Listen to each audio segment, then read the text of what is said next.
Crescent Hollow was the kind of place where everyone knew your name and trusted the uniform. A picturesque, peaceful town tucked away in rural Pennsylvania.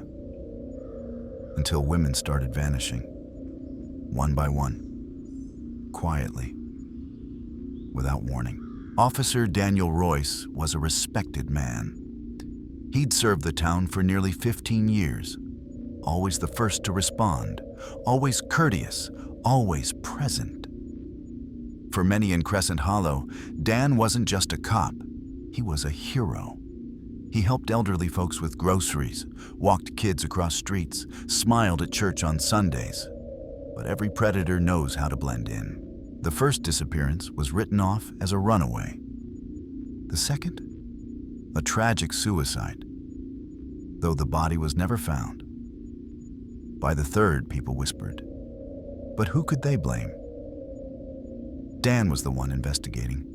He reassured families, he knocked on doors, and he always showed up just a little too quickly. Chloe Marshall was 27. She was heading home from her shift at the diner when Officer Royce pulled her over. Broken tail light, he said. But Chloe never made it home. Her car was found on a gravel road, driver's door open, her phone left on the seat. No fingerprints, no blood, no Chloe. Deep in the woods outside town, Dan had a place, an old ranger's cabin no one knew about. He had a ritual, a uniform always folded clean, a camera mounted to a corner. Inside the cabin, beneath the floorboards, earrings, phones, and clumps of hair tied in neat plastic bags. Officer Sarah Delgado had just transferred from Pittsburgh. Smart, sharp, unafraid.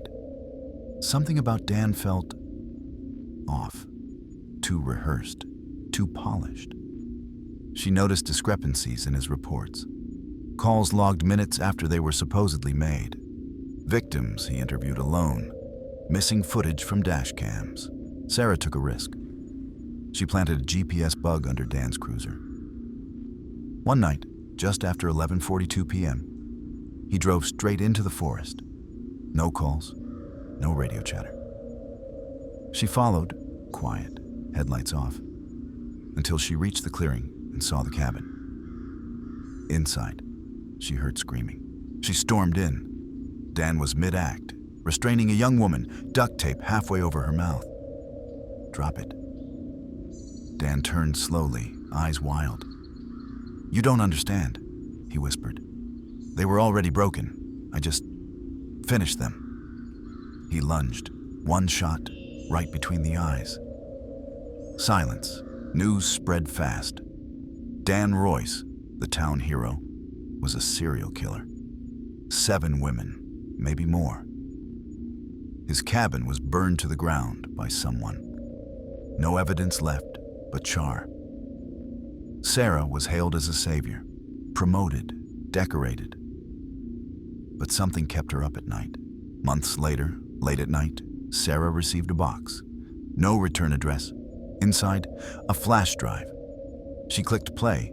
It showed Dan, crying, tied to a chair, tortured. A gloved hand appeared on screen. A voice distorted by static. We made him a monster, because monsters keep secrets quiet.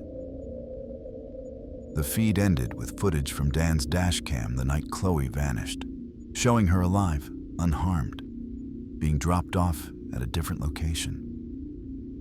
And in the corner of the screen, a police badge. But not Dan's. Sarah handed in her badge 2 days later. The official story? Burnout. But she knew better. Dan was a monster, but not the only one. And in Crescent Hollow, the worst monsters still wore blue.